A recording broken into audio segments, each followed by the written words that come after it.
একমাত্র পৃথিবীতে যতগুলি ধর্ম দেখা যায়, যতগুলি ধর্ম বলি, 4000 ধর্ম বিশ্ব ব্রহ্মাণ্ডের মধ্যে থাকে, তার মধ্যে 10টা ধর্ম প্রকট। এবার এই 10টি ধর্মের মধ্যে সবথেকে উৎকৃষ্ট ধর্ম সনাতন ধর্ম। কিন্তু একটা কথা বলি, এই মুহূর্তে সনাতন জাতি কিন্তু খুব নিম্ন জায়গায় রান করছে, নিম্ন জায়গায় দাঁড়িয়ে রয়েছে। কোনো ধর্মসভায় দাঁড়িয়ে মানুষ কিন্তু ড্রিঙ্ক করে, মদ খেয়ে, অসভ্য নাচ নেচে ধর্মের কথা ছড়িয়ে দেওয়া, এটা একমাত্র হিন্দু সনাতন ধর্ম ছাড়া অন্য কোনো ধর্মে হয় না।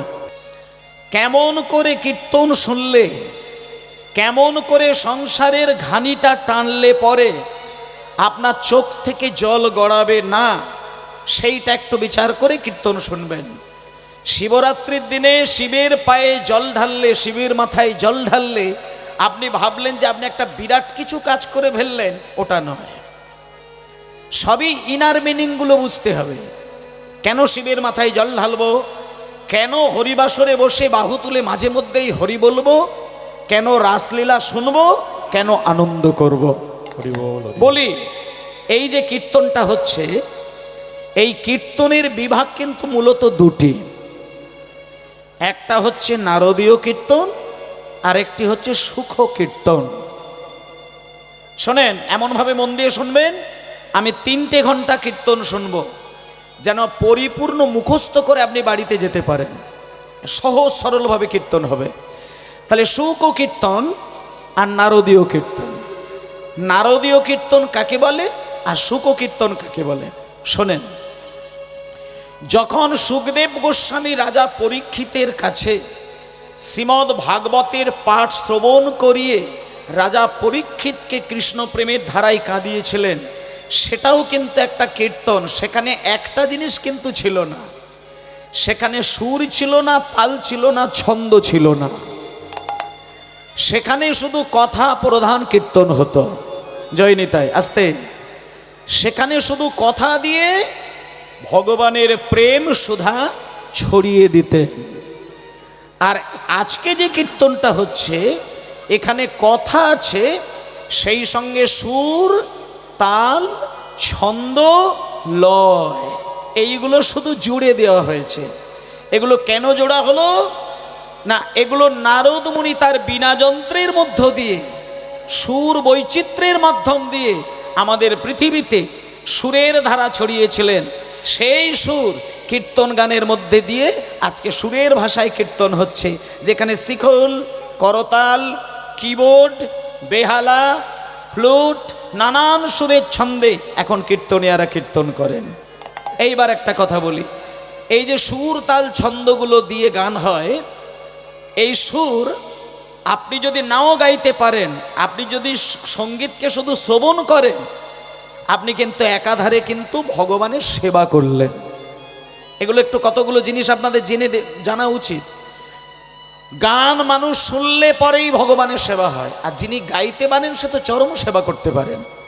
কারণ এমনিতেই একটা কথা আছে, পৃথিবীর মধ্যে যতগুলো বিদ্যা আছে, শ্রেষ্ঠ বিদ্যা হলো সঙ্গীত বিদ্যা।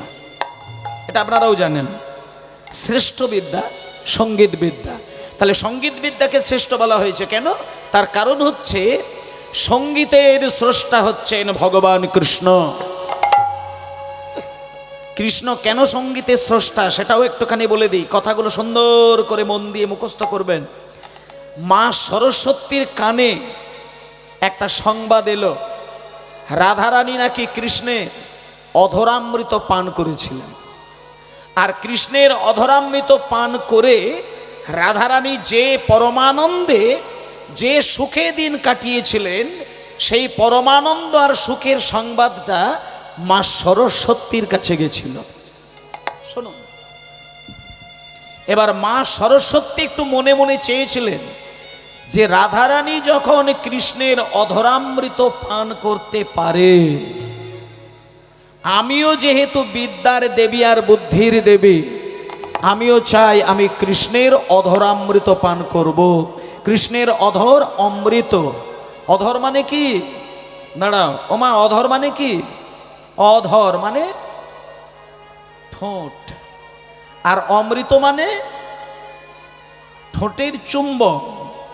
মনে করুন একটা মা যখন সন্তানকে, ছোট্ট সন্তান 2 বছর বয়স, এগুলো ভালো করে একটু ফিল করে দেখবেন, একটু অনুভূতি দিয়ে জাগিয়ে বিচার করবেন। যখন একটা মা তার 6 মাসের ছেলেকে কিংবা 1 বছরের ছেলেকে বুকে জড়িয়ে ধরে তার ঠোঁটে ঠোঁট দিয়ে চুম্বন করে, সেই চুম্বনের মধ্যে যে একটা বাৎসল্য প্রীতি, এটা যদি আপনার গর্ভ থেকে সন্তানের জন্ম না হয় আপনি বুঝতে পারবেন কি? ভালো করে বিচার করে শুনবেন। মনে করুন আপনার ছেলে হয়নি, আপনি আর 10টা মায়ের কোল থেকে ছেলে টেনে নিয়ে আপনি তার মুখে চুম দিচ্ছেন, তাতে কি আপনার সন্তানের সঙ্গে মায়ের যে একটা অদ্ভুত অমৃতের স্বাদ, এটা আপনি বুঝতে পারবেন কি? কোনোদিন সম্ভব নয়। কোনো বাবা তার নিজের দেহ থেকে ছেলের জন্ম না দিতে পারলে, যেমন ছেলেকে কোলে করে নিয়ে নাচালে বাবার যে পরমানন্দ হয়, সেটা নিজের সন্তান জন্ম না নিলে যেমন বোঝা যায় না, তেমন মা যখন তার গর্ভের সন্তান জন্ম না দেবে ততদিনে মায়ের সঙ্গে সন্তানের যে প্রেম, যে ভালোবাসা, যে বাৎসল্য রস, এটা কিন্তু তার বোঝা সম্ভব হবে না। তাই গৌর হরি বল, হরি বল। তাই জন্যে আজকে রাধারানী আর কৃষ্ণ এরা কে ছিলেন একটুখানি শোনেন। রাধারানী হচ্ছেন কৃষ্ণের বাম অঙ্গ থেকে জন্ম নিয়েছিলেন। তাহলে যার নিজের দেহ থেকে একটা প্রাণের সৃষ্টি হয়, ভালো করে দেখুন, রাধা কিন্তু অন্য কোনো সম্পদ নয়, রাধা কৃষ্ণের আনন্দের শক্তি স্বরূপা, তার অঙ্গ থেকে সৃষ্টি হয়েছেন। তাহলে যে পুরুষের অঙ্গ থেকে একটা নারী মূর্তি তৈরি হয়েছিল, যে নারীটার নাম রাধারানী, তাহলে একাধারে কৃষ্ণ রাধারানীর পিতাও বলা যায়। তাহলে সেই পিতা যখন রাধারানীর সঙ্গে লীলা করেন, বলুন সেই লীলারসের মধ্যে কিঞ্চিত কোনো কামনার চিন্তা করা মানে তার কি নরকে ঠাঁই হওয়া উচিত? এইটা বিচার করে কীর্তন শুনবেন। আজকে যখন রাধাকৃষ্ণের ড্যান্স হবে মানুষ খুব আনন্দ ভোগ করেন, কিন্তু একটা কথা বলি, রাধা কৃষ্ণের নাচ যখন বৃন্দাবনে হয়েছিল তখন কিন্তু রাধারানী যুবতী মেয়ে ছিলেন না, আর কৃষ্ণ কোনো যুবক ছেলে নয়, শিশু গোপাল। তাহলে শিশু বয়সে শিশু কন্যার সাথে যে নাচ নাচে, সেটা যদি একটা 18 বছরের মেয়ে নেচে দেখাতে চায়, সেখানে কিন্তু রাধারানীর নাচকে দেখাতে পারবে না। এইটা আগে উপলব্ধি করতে হবে। তাহলে এইবার শোনেন, ঠিক তেমনই ভাবে রাধারানী যখন কৃষ্ণের অধরামৃত পান করেছিলেন, তখন সরস্বতী মনে মনে চিন্তা করেছিলেন, আমি বিদ্যার দেবী, বুদ্ধির দেবী, তাই আমিও একটু কৃষ্ণের অধরামৃত পান করব। এই বলে মায়েরা রাধারানীর কথা শুনে, রাধারানীর কাছ থেকে খবর পেয়ে মা সরস্বতী কি করলেন? 10,000 বছর একাসনে বসে কৃষ্ণের নাম করে করে নিজের দেহটা ভাসালেন। হরি বল, হরি বল। আপনারা গতকালকে শিবের ব্রত করেছিলেন, তাই আপনাদেরকে এই কথাগুলো শুনতে বাধ্য করাচ্ছি। এই বছর কেমনভাবে শিবরাত্রির ব্রত করেছেন আমি জানি না, তবে আগামী বছর কেমনভাবে করবেন সেই উপায়টা আমি বলে দেব, তাতে আখেরে আপনি খুব উন্নতি করবেন, এটা আমি বলে দিতে পারি। শিবরাত্রির দিনে যদি কেউ 5 মিনিটের জন্য ঘুমিয়ে পড়ে, তার কতটা সর্বনাশ হতে পারে। আর শিবরাত্রির দিন সন্ধ্যা 6টা থেকে সকাল 6টা পর্যন্ত যদি একভাবে বসে কেউ জেগে থাকতে পারে, তার কত সঞ্চয় হতে পারে, সেই পার্থক্যটা আমি কোনো একটা জায়গায় বলে দেবো আজকে, একটু মন দিয়ে কথাগুলো শুনবেন। তা মা সরস্বতী যখন এক জায়গায় বসে 10,000 বছর তপস্যা করেছিলেন কৃষ্ণকে পাবার জন্য, 10,000 বছর কাটার পরে যখন সরস্বতীর কাছে কৃষ্ণ এসে দেখা দিলেন, মায়েরা কৃষ্ণ বললেন, সরস্বতী তুমি 10,000 বছর আমার নাম ধরে ধরে কাঁদলে। একটু সাউন্ডটা পারলে আউটপুটগুলো একটু বাড়িয়ে দাও, কম কম লাগছে। জয় নিতাই। একেবারে পরিষ্কার কথা হবে, কোনোভাবে কোনো জায়গায় ঘাটতি হবে না, জড়তা হবে না, একবারে পরিষ্কার জলের মতো কথা হবে, শুনে যান। 10,000 বছরের কান্না দেখে সবাই সহ্য করলেও ভগবান কৃষ্ণ কিন্তু সহ্য করতে পারেননি। ভগবান কৃষ্ণ এসে বললেন, সরস্বতী, তুমি 10,000 বছর আমার নাম ধরে কাঁদলে, বলো তুমি আমার কাছ থেকে কি চাও, আমি তোমাকে সেই বরদান করব। তখন সরস্বতী বললেন হাত জোড় করে, হে কৃষ্ণচন্দ্র, আমি শুনেছি তোমার অধরামৃতে নাকি অনেক মধু আছে, অনেক সুধা আছে, তোমার অধরে নাকি অনেক অমৃত আছে, এটা রাধারানী পেয়েছে, কিন্তু আমি বিদ্যার দেবী বুদ্ধির দেবী হয়ে আমি আমার অধরামৃত পান থেকে আমি বঞ্চিত হলাম। ব্যাস, এইবার দেখুন কৃষ্ণ তখন বলছে, সরস্বতী, আজকে যদি তুমি 10,000 বছর কেঁদে কেঁদে আমাকে দাবি করো যে তুমি আমার অধরামৃত পান করবে, আমি তোমাকে অধরামৃত পান করতে পারি, কিন্তু রাধারানী যদি জানতে পারে বুকে ব্যথা পাবে, প্রাণে কষ্ট হবে। তাই আমি তোমাকে একটা কথা বলতে পারি, এ জন্মে আমি তোমাকে অধরামৃত পান করাতে পারবো না। তাহলে কোন জন্মে পান করাবে? রাধারানী সরস্বতীকে বলে দিচ্ছেন, সরস্বতী শোনো, যখন বৃহস্পতি যজ্ঞ করবে, মায়েরা মায়েরা মায়েরা মায়েরা, এত এত চঞ্চল হলে হবে না, এত চঞ্চল হলে হবে না। শোনেন, মনটাকে এক কেন্দ্রে বসান, বসিয়ে আমার কথাটাকে উপলব্ধি করুন। একটু আইঢাই আইঢাই আইঢাই বড্ড হচ্ছে আপনাদের, আইঢাই করলে হবে না, কথাগুলো শুনবেন, তাতে সংসারটাকে আপনি আপনার নজরের মধ্যে রাখতে পারবেন। যে যত চঞ্চল হবে তার সংসার তত চঞ্চল হয়ে নাচবে, এটা বলে দিলাম। কারণ মা লক্ষ্মীর আর এক নাম চঞ্চল। যার মন চঞ্চল তার ঘরে লক্ষ্মী চঞ্চল, আর যার ঘরে লক্ষ্মী চঞ্চল তার ঘরে অধঃপতন বেশি হয়, স্বামী স্ত্রী অশান্তি বেশি হয়। তা আপনার স্বামীর সঙ্গে আপনার কেন এত বচসা হচ্ছে, এইখানেই তার প্রমাণ হয়ে যাচ্ছে। হরিনাম করছি, চোখ এদিক ওদিক এদিক ওদিক হচ্ছে, এগুলো হচ্ছে কেন? ঘুগনি খেয়ে নিয়েছেন, ব্যাস ছেড়ে দিন, এবার চুপচাপ বসে পড়ুন, কি বলছি শোনেন। এবার দেখুন, সরস্বতীকে কৃষ্ণ বললেন যে আমি তোমাকে বলে দিলাম বৃহস্পতি যজ্ঞ করবে, তার মাঝখান থেকে একটা বাঁশ উঠবে, সেইখানে তুমি বংশী রূপ ধারণ করে জন্ম নেবে। জগতের মানুষ জানবে তুমি বাঁশি, কিন্তু আমি জানবো তুমি বাঁশি নয়, তুমি স্বয়ং মা সরস্বতী। হরি বল হরি বল হরি বল। এবার যখন তোমার ইচ্ছে হবে আর আমার ইচ্ছে হবে, দুজনের ইচ্ছে এক হয়ে আমি যখন হাতে ধরে তোমাকে ঠোঁটে ঠেকিয়ে ফু দেব, তখন বংশীর ধ্বনিতে জগৎ মাতোয়ারা হবে, লোকে জানবে আমি বাঁশি বাজাচ্ছি, তখন তুমি বাঁশির ছলে বাঁশির সুরে তুমি আমার অধরামৃত পান করবে। তাই দেখুন, আজকে কৃষ্ণের হাতে আপনারা যে বাঁশি দেখতে পান, ওই বাঁশি কিন্তু আসলে কিন্তু কাঠের বাঁশি নয়, ও হচ্ছে স্বয়ং মা সরস্বতী। তাই যে সরস্বতী বংশীরূপ ধারণ করে কৃষ্ণের হাতে বসে, তার ভেতর দিয়ে কৃষ্ণ যখন ফু দেয়, সেই সুর যখন জগৎকে মাতোয়ারা করে, সেইখান থেকে 6 রাগ 36 রাগেরই তৈরি হয়, যেখান থেকে সঙ্গীতের ধারা মিশে গিয়ে আজকে সঙ্গীতের সুর সারা জগতে ছড়ে বেড়াচ্ছে। আর সেটাই হচ্ছে আজকে আমাদের সঙ্গীত সাধনা। তাই জন্য বলছে সঙ্গীত সাধনা হচ্ছে শ্রেষ্ঠ সাধনা, যার ওপরে কোনো সাধনা হয় না। এটা শুনলেই করলেন, সঙ্গীত শুনলেই ভগবানের সেবা, কারণ ওটা ভগবানের কাছ থেকে তৈরি হয়েছে। হুমায়রা, আপনাদের এই গ্রামে বাঁশের ঝাড় আছে কি? বাঁশ বাঁশ আছে?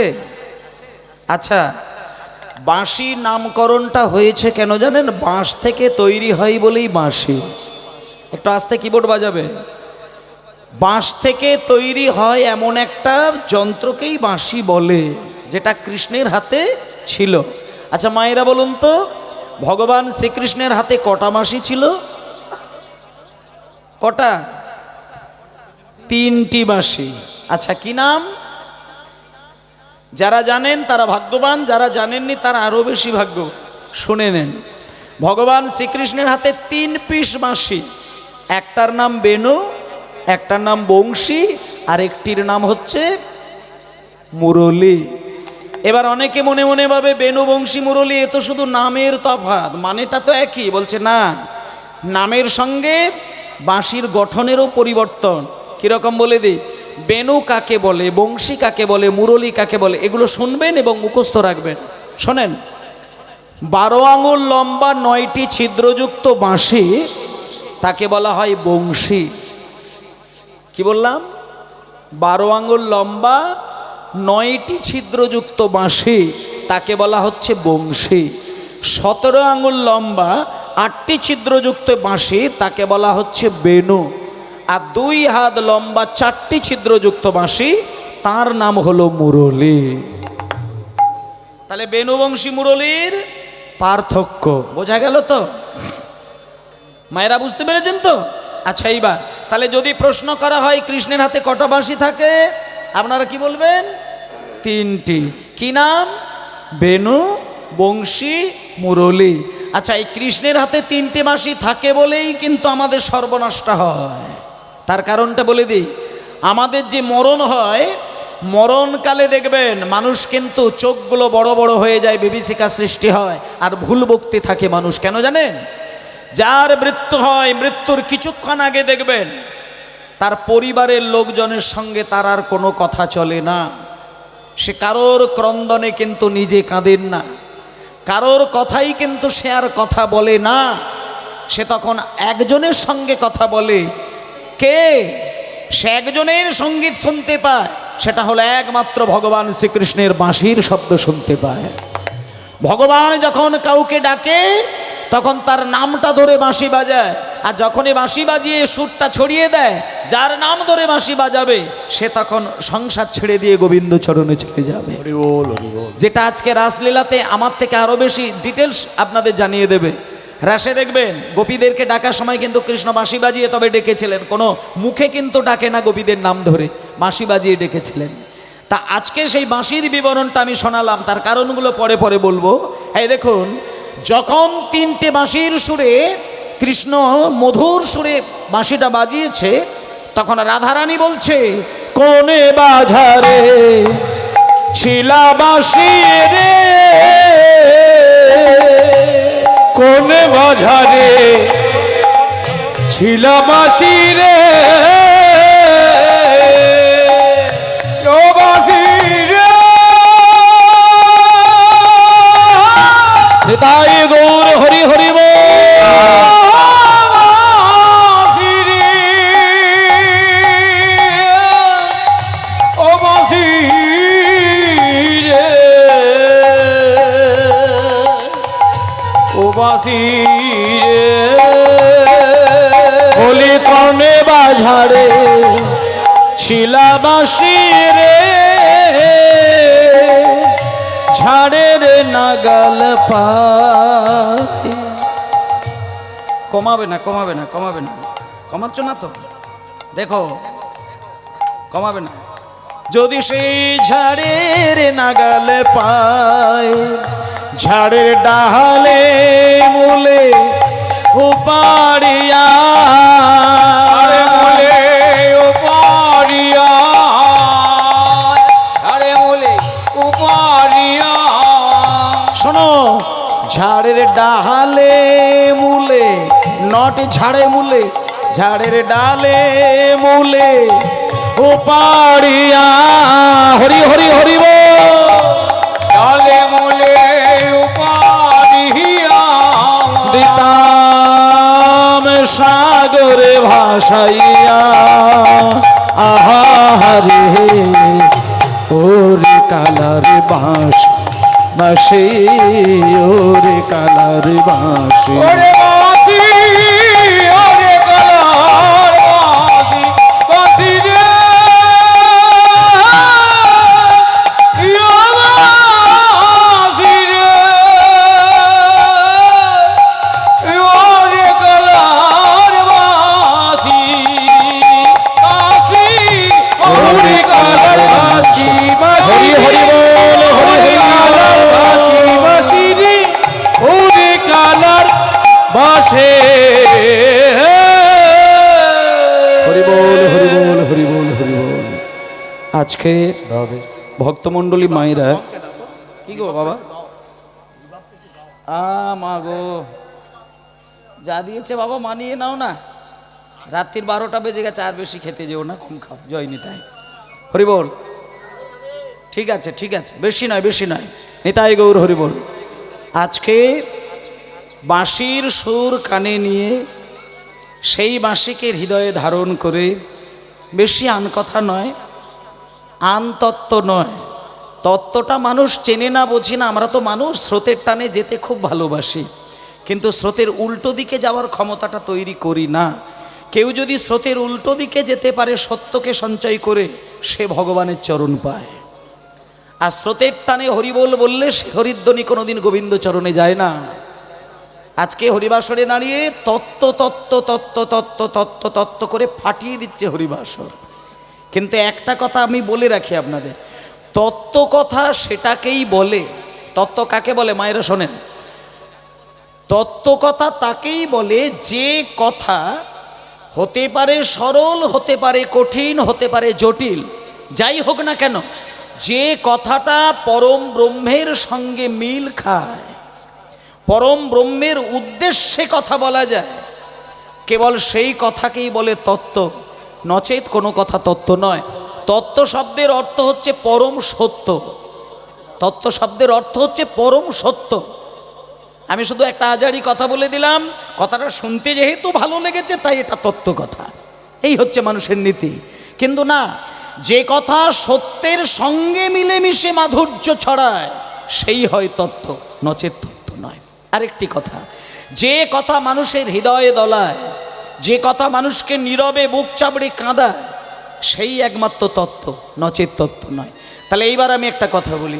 আজকে আমি এই বাসরে আপনাদের এই মধ্যরাত্রিতে, গভীর রাত্রিতে যে বিষয়টি আলোচনা করব, আমি একটা জিনিস জানি, বাসরে লোক অনেক কমে গিয়েছে।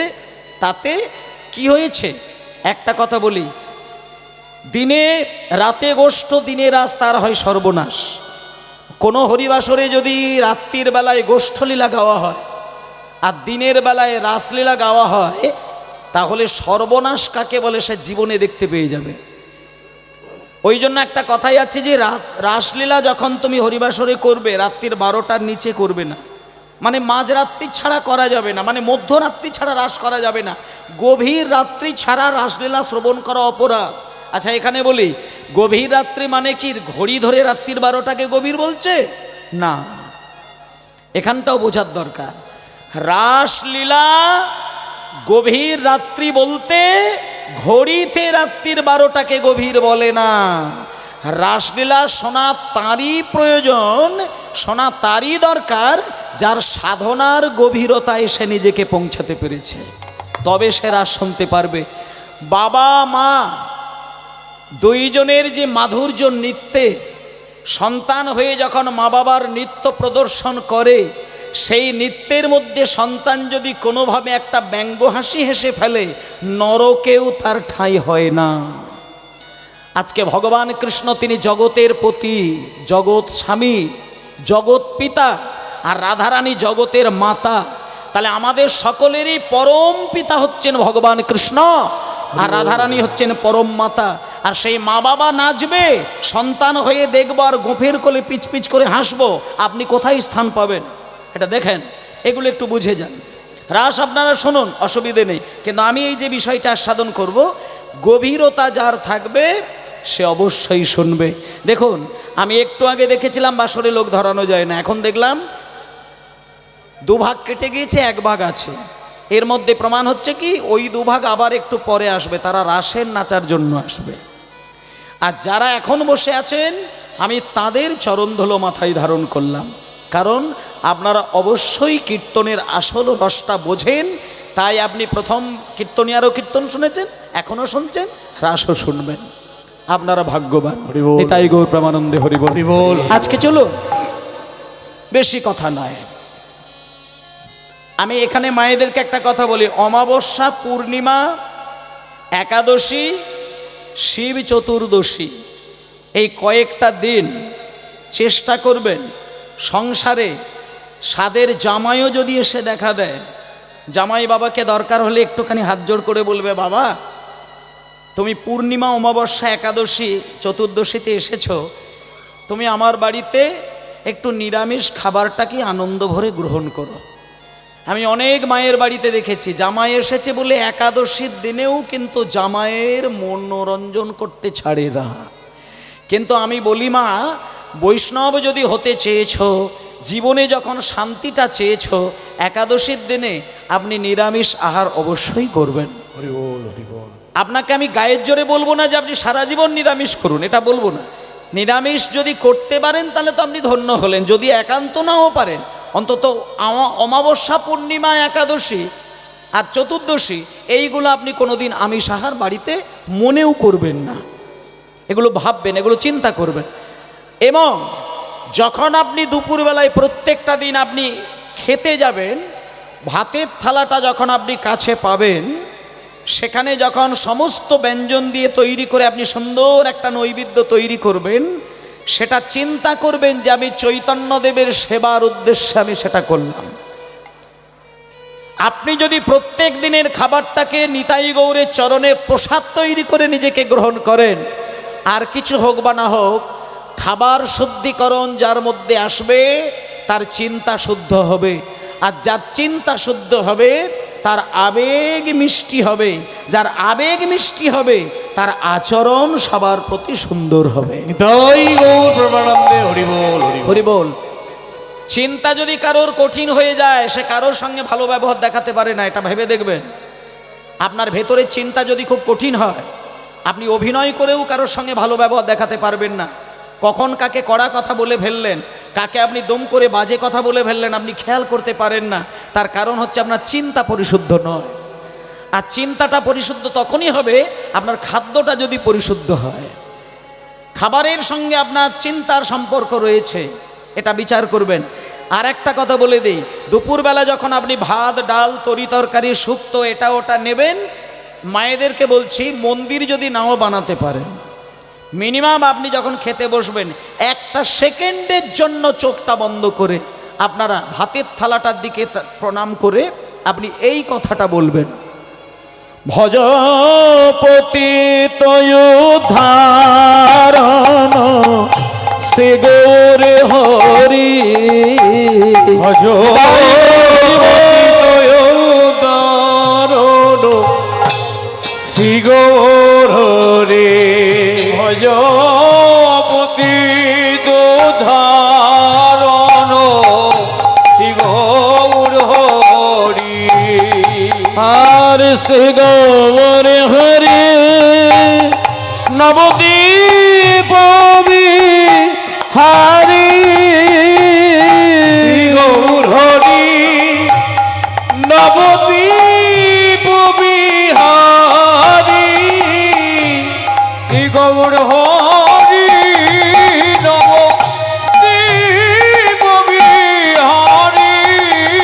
আর দিন দয়াময় হিতকারী, ভজ পতিত উদ্ধারণ শ্রী গৌর হরি, ভজ পতিত উদ্ধারণ শ্রী গৌর হরি। দাঁড়াও হোমা, দুপুরবেলা যখন খেতে বসেন এই কাজটা করেন না? দেখুন একটা কথা বলি, মন্দির আপনি বানাতে যদি না পারেন, আপনি যেন চিন্তা করবেন না, মায়েরা চিন্তা করবেন না এটা যে আমার স্বামী রোজগার নেই বলে একটা বাড়িতে উঠানে মন্দির বানাতে পারি না। যেদিন আমার মন্দির হবে সেদিন আমি নিয়ম করে 3 বার গোবিন্দকে সেবা দেব। মন্দির তৈরি হলে নিতাই গৌরের এরকম 1 ফুট 1 ফুট দুটো নিতাই গৌর তৈরি করব। আর এখন যেহেতু মন্দির নেই, এখন আমি অত সেবার টেবার দিকে যাব না। ওমা একটা কথা বলি, মন্দির বানানোর প্রয়োজন নেই, রাধা কৃষ্ণের বিগ্রহ তৈরি করার দরকার নেই, নিতাই গৌর আস্তে আস্তে নিতাই গৌরের বিগ্রহ তৈরি করার দরকার নেই। 1 টাকা দিয়ে ক্যালেন্ডার কিনতে পারবেন তো? 50 টাকা খরচা করে নিতাই গৌরের একটা বাঁধানো পিকচার তৈরি করতে পারবেন তো? ওইটুকু যদি ঘরে রাখেন, আপনার আর কোনো কিছু করার দরকার নেই, কিচ্ছু করার দরকার নেই। ভগবান কিন্তু আপনার লাখ টাকা কোটি টাকার মন্দিরে এসে বসে থাকেন না। ভগবান আপনি 1 লাখ টাকা দিয়ে বিগ্রহ তৈরি করে সেইখানে মাইনে করা ব্রাহ্মণ দিয়ে 3 বার আরতি করলে সেইখানে কিন্তু ভগবান থাকবেই, এই গ্যারেন্টি দেওয়া যাবে না। আপনার ভেতরে যদি পরাভক্তি বর্তমান থাকে, আপনার ভাঙা ঘরের মধ্যে একটা ক্যালেন্ডার ঝুলিয়ে সেইখানে যদি রাত দিন আপনি দুফোঁটা নয়নের জলে নিতাই গৌরের সেবা করেন, আপনার কিচ্ছু করার দরকার নেই। এই যে জন্মাষ্টমী আসবে, মায়েরা কত কষ্ট করে আটকড়াই ভাজেন, লুচি তৈরি করেন, হ্যাঁ পায়েস তৈরি করেন, সুজি তৈরি করেন, পরোটা তৈরি করেন, কত কত কত কত কত কত কত কত। কিন্তু আপনার বাড়ির ছেলেটা যেদিন জন্ম নেবে তার মুখে আটকড়াই ভাজা দিয়ে দেখবেন তো চেবাতে পারেন কিনা, পারে কিনা? তাহলে আপনি আজকে জন্মাষ্টমীর দিনটা এত ঘটা করে পালন করছেন কেন? না কৃষ্ণ আজকে জন্ম নিয়েছিলেন, এই তো। তাহলে আপনার কি এই দায়িত্বটুকু নেই যে আজকে কৃষ্ণের জন্ম হয়েছে, বর্ষাকালের ভাদ্র মাসের কৃষ্ণ পক্ষের অষ্টমীর তিথিতে কৃষ্ণ জন্ম নিয়েছিলেন কোথায়? মায়েরা বলুন, কৃষ্ণের জন্ম কোথায় হয়েছিল? কোথায়? এই পিছন থেকে সাড়া বেরিয়েছে, কোথায় জন্ম নিয়েছে? পানাগড়ে বলছে দক্ষিণেশ্বর। কৃষ্ণের জন্ম হয়েছিল কংসের কারাগারে। আচ্ছা এবার একটা কথা বলি, কংসের কারাগারে কৃষ্ণের জন্ম হলো কেন? একটা কথা বলি, কৃষ্ণের কারাগারে যে কৃষ্ণের জন্মটা হয়েছিল কংসের কারাগারে, ওই কৃষ্ণের মায়ের নাম হচ্ছে দেবকী আর পিতার নাম বসুদেব। আর আপনি যখন গ্রন্থ খুলবেন কোথাও কিন্তু দেখতে পাবেন না যে বসুদেব নন্দন কৃষ্ণ, প্রত্যেকটি জায়গায় দেখবেন লেখা আছে নন্দনন্দন কৃষ্ণ। তাহলে বসুদেবের ছেলে কৃষ্ণ, অথচ নন্দনন্দন কৃষ্ণ বলছে কেন? এখানটা বলে দিই, কংসের কারাগারে কৃষ্ণ জন্ম হয়েছিল, ওটাও একটা কৃষ্ণ। আর একই সময়ে যশোদা মা একটা কন্যা সন্তানের জন্ম দিয়েছিলেন, ওই কন্যাটি আসলে কেউ নয়, ওটা হচ্ছে সত্যিকারের গোলকের গোলগধিপতি কৃষ্ণ, যার মায়ের নাম হচ্ছে যশোদা মা আর বাবার নাম নন্দ মহারাজ। এইটা হচ্ছে আসল কথা। তাই জন্য গোপালকে যখন সেবা দিতে বসবেন, মায়েদেরকে একটা কথা বলি, গোপাল কি খায় সেটা জেনে নিন। আজকে যখন গোবিন্দকে সেবা দিতে বসবেন, আপনি শুধু মনে মনে ভক্তিটাকে দিয়ে তার চরণে নিবেদন করবেন, আত্মনিবেদন, আর কিচ্ছু করার দরকার নেই। ওই আটকড়ায় সুজি লুচি ওসব আপনি নিজে খাবার জন্য তৈরি করেছেন, ওটা গোপাল খায় না। ও মায়েরা, মন্দির বানানোর দরকার নেই, কিচ্ছু করার দরকার নেই। দুপুরবেলা আপনাদের একটা দায়িত্ব দেব, প্রত্যেক দিন দুপুরবেলা আপনারা আজ থেকে নিয়ম করবেন, কাল দুপুরবেলা উঠবেন, ডাল ভাত শাক ভাত যাই ভাত করবেন, একটুখানি ভাতের থালাটা কাছে পাবার সঙ্গে সঙ্গে আপনি মুখে তুলে দেবেন না। ভজপতি উদ্ধারণ শ্রী গৌর হরি নবদ্বীপ বাসী দীন দয়াময় হিতকারী, পুরো পদাবলীটাকে যদি পারেন তো ভালো, নচে দুটো লাইন বলার পরে আপনি প্রণাম করে তারপরে খাওয়া শুরু করবেন, এটা প্রথম কাজ। তাহলে এমন একটি গান যেটা গেয়ে আপনি যখনই খাবারটা গ্রহণ করবেন সেটা কিন্তু নিতাই গৌরের প্রসাদ তৈরি হয়ে গেল। আর এই গানটা রচনা করেছিলেন যিনি, তিনি সারা বাংলাকে বৈষ্ণবের ধারায় নিয়ে যাবার জন্য তার এই কৌশল, তিনি কে? আজকে আমরা তার কথা শুনব। ভক্তমণ্ডলী মায়েরা, আজকে সবাই মিলে চলুন একটা খুব মূল্যবান জায়গা, খুব পবিত্র জায়গা, খুব পবিত্র জায়গা। আপনারা নবদ্বীপ গেছেন, দ্বারকা মথুরায় গিয়েছেন, বৃন্দাবনে গিয়েছেন, পুরীধামে গিয়েছেন, কত কত জায়গায় বেড়াতে গিয়েছেন। আমি একটা খুব ভালো জায়গা বলবো, সেইখানটা একবার জীবনে যাবেন। আমি 3 বার সেই জায়গায় গিয়েছিলাম, 3 বার। সেটা বেশি দূরে নয়, মুর্শিদাবাদের হাজারদুয়ারি যদি কেউ বেড়াতে যান, ওইখান থেকে জিজ্ঞেস করবেন, আমি একটু বেশি, ওখান থেকে অনেকটা সময় লাগবে। জলঙ্গি বলে একটা জায়গা, বিখ্যাত জায়গা জলঙ্গি, খুব বিখ্যাত জায়গা। এবং জলঙ্গিতে গিয়ে দেখবেন একটা নদীর বাঁধ, ওই নদীর বাঁধটা কোন নদীর বাঁধ? পদ্মা নদীর বাঁধ। ওই পদ্মা নদীটা গেলে আপনি দেখতে পাবেন একেবারে নদীর ধারেই কিন্তু আপনি দাঁড়িয়ে থাকবেন, আর যেখানটা দাঁড়িয়ে থাকবেন ওই পর্যন্তই আমাদের পশ্চিমবঙ্গের বর্ডার। আর ওইখানে দাঁড়িয়ে যে পদ্মা নদীটা পাবেন, দুটো কাজ আপনারা করবেন। পদ্মা নদীতে যাওয়ার পরে নদী থেকে একটু মাটি তুলে নিয়ে আসবেন, আর ওই জলঙ্গির ঘাটে গিয়ে আপনি কিছুটা জল নিয়ে এসে আপনার বাড়ির চারিদিকে ছিটিয়ে দেবেন। যদি বলেন কেন করব, অলৌকিক ক্ষমতাটা কোথায় আছে লীলার শেষের দিকে গিয়ে জানতে পারবেন। জলঙ্গির বাঁধে গিয়ে কোনো একটা ঘাটে নেমে আপনি মাটি আর জল দুটি জিনিস যত্ন সহকারে বাড়িতে রাখবেন, আপনার অলৌকিক শক্তিটা আপনার সংসারে প্রভাবিত হবে। কেন শোনেন, ওই যে পদ্মা নদী, ওই পদ্মা নদীর জলে একটা কি কাণ্ড ঘটেছিল মায়েরা দেখুন। একদিন চৈতন্য মহাপ্রভু ভক্তদের সঙ্গে হরিনাম করতে করতে আসছেন ওই জলঙ্গির বাঁধে, আসছেন প্রেমানন্দে, সবাই মিলে প্রেমানন্দে মেতে হরি বলো, হরি নামের বন্যা চেলো, হরি হরি মেতে হরি বলো, হরি নামের বন্যা যে এলো। প্রেমানন্দে মেতে হরি বলো, হরি নামের বন্যা যে এলো।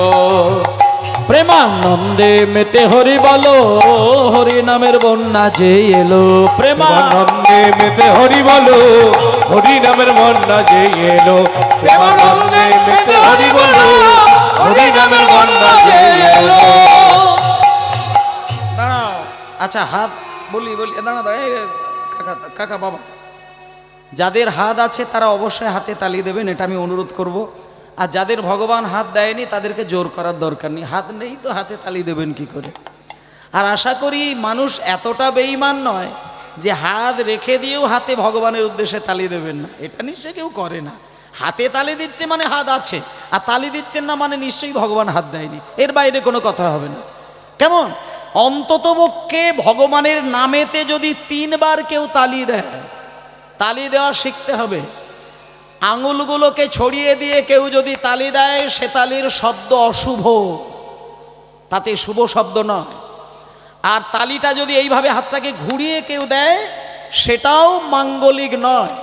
কিন্তু যখন আপনি এইভাবে হালকা করে আঙুলগুলোকে স্পর্শ করে একত্রিত করে যদি এইভাবে আপনি তালি দেন, সেটা কিন্তু সংসারের অলৌকিক শক্তিকে টেনে আনতে পারে। হরি বল। এটা আপনারা প্রমাণ নেবেন। মায়েরা, আপনার মন্দিরে বসে আপনি 3 ভাবে তালি দেবেন, এটা আমার কথাটা কতটা প্র্যাকটিক্যাল আপনি দেখবেন। আপনি এইভাবে তালি দিতে দিতে আপনি নাম করবেন, দেখুন আপনি কেমন ফিল করতে পারেন নিজেকে। তারপরে আপনি এইভাবে তালি দেবেন, সেখানে আপনার মন কি বলে দেখবেন। আর আপনি এইভাবে তালি দিয়ে যাবেন, শব্দ বার হওয়ার দরকার নেই। এইভাবে স্পর্শ করে হাতে তালি দিতে দিতে, তাতে যদি শব্দ নাও বার হয়, আপনি হাতটা স্পর্শ করলেই দেখবেন আপনার অনায়াসের হৃদয়ের মধ্যে যেন একটা প্রেম ভক্তি উদয় হচ্ছে। এটা প্রমাণ করে দেখুন।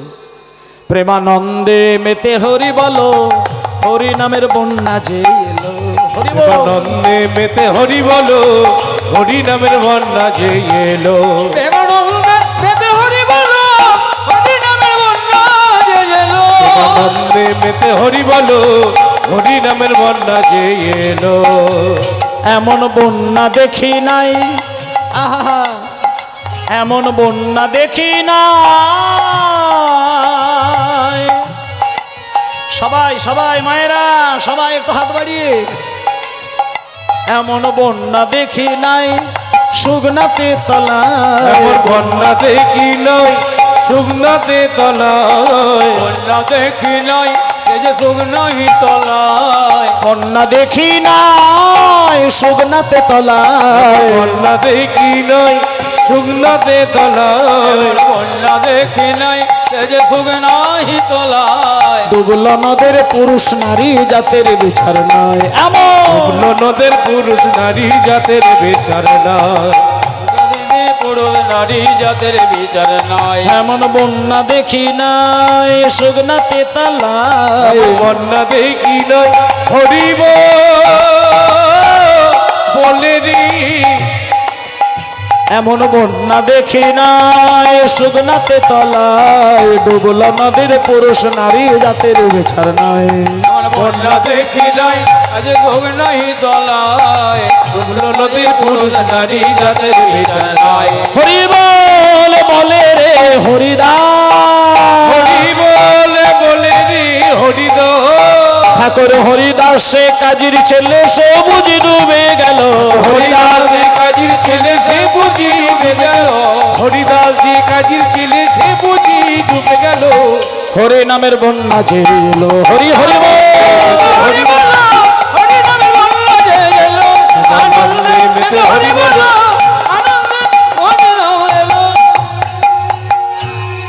হরি বল। সবাই মিলে একবার নিতাই গৌর প্রেমানন্দে হরি বল হরি বল। বেশ, তাহলে আজকে এখানে হরি নামের বন্যা এসেছে, সবার হৃদয়ে বন্যা এসেছে। কিন্তু দেখুন জাতের কোনো ভেদাভেদ নেই হুমায়েরা।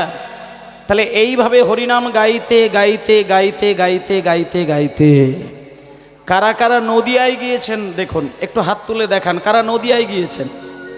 নবদ্বীপ ধামে কারা গিয়েছেন? বেশ, সবাই গিয়েছেন। ও ঠাকুরমা, নদিয়ার নবদ্বীপে যারা গিয়েছেন একটু হাত তুলে দেখান আমাকে। আচ্ছা বেশ, এইবার হাত নামান। যারা নদিয়ায় গিয়েছেন তাদেরকে বলি, গৌরাঙ্গের জন্মস্থানটা দেখে এসেছে? মানে চৈতন্যদেব ঠিক যে পার্টিকুলার যে জায়গাটা জন্ম নিয়েছিলেন দেখেছেন? আমার এখনো দেখা হয়নি। হো জয়দেব বাবু, তুমি গৌরাঙ্গের জন্মস্থান দেখেছো? না না, দেখা হয়নি, পরে বলবে। একটা কথা বলি, আস্তে আস্তে। কি হলো রে বাবা? হ্যালো, তুমি বাবা কম বেশি করো না বাবা, প্লিজ কম বেশি করো না। গানের শেষে তোমায় বকশিস দেবো, একভাবে রেখে দাও, বাড়াবে না, কমাবেও না বাড়াবেও না, রেখে দাও। জয় নিতাই। গৌরাঙ্গের জন্মস্থান আপনি সঠিকভাবে কোন জায়গা সেটা এখনো পর্যন্ত পরিষ্কার হয়নি। তার কারণটা কি? দলাদলি তৈরি হয়েছে। কেউ বলছে গঙ্গার এই পারে জন্ম, আবার কেউ বলে না গঙ্গার এই পারে জন্ম। আস্তে দাঁড়াও। তাহলে কেউ বলছে এই পারে, কেউ বলছে ওই পারে। যারা এপারে আছে তারা বলছে আমাদের এদিকে গৌরাঙ্গ জন্মেছে, আর যারা ওই পারে আছে তারা বলছে আমাদের এই দিকে জন্মেছে। তাহলে এই যে শ্রীচৈতন্যের জন্মস্থানটা নিয়ে বিতর্ক, রামচন্দ্রের জন্মস্থান নিয়ে মারাত্মক ঘটনা চলছে, সে নিয়ে কথা বলছি না। একমাত্র আমাদের মূল সম্পদ, যার নিয়ে এখনো কোনো দলাদলি হয়নি, এখনো জন্মস্থান নিয়ে কোনো বিতর্কই ওঠেনি, সেটা হচ্ছে শ্রী নিত্যানন্দের জন্মস্থান। এবং আপনাদের বলে দিই, নিতাইয়ের জন্মস্থানটা অবশ্যই দর্শন করবেন। চৈতন্যদেবের জন্মস্থানের থেকেও আমাদের কাছে আগে নিতাইয়ের জন্মস্থান। নিত্যানন্দ যদি না আসতেন, এই পাপিষ্ঠ জীবকে উদ্ধার করার আগে গিয়েছিলেন কে? জগাই মাদায় ৮০ হাঁড়ি করে মদ খায়, গোমাংস রান্না করে খেত। চৈতন্য ভাগবত পড়ে দেখবেন, গোমাংস গরুর মাংস রান্না করে ৮০ হাঁড়ি করে মদ খেয়ে জগাই মাদায় নদিয়ার নবদ্বীপের কত মানুষের প্রাণকে ধ্বংস করেছেন, মনের শান্তি কেড়ে নিয়েছেন। তথাপিও সেই জগাই মাদাইকে কেউ কোনোদিন প্রতিবাদ করতে পারেন না। কিন্তু সেই জগাই মাদাইয়ের মতন একটা পাপিষ্ঠ জীবকে, দুর্গত অধম দুর্গতকে উদ্ধার করেছিলেন চৈতন্যদেব। বলবো না, সবার আগে যার নাম বলার দরকার তিনি হলেন নিত্যানন্দ।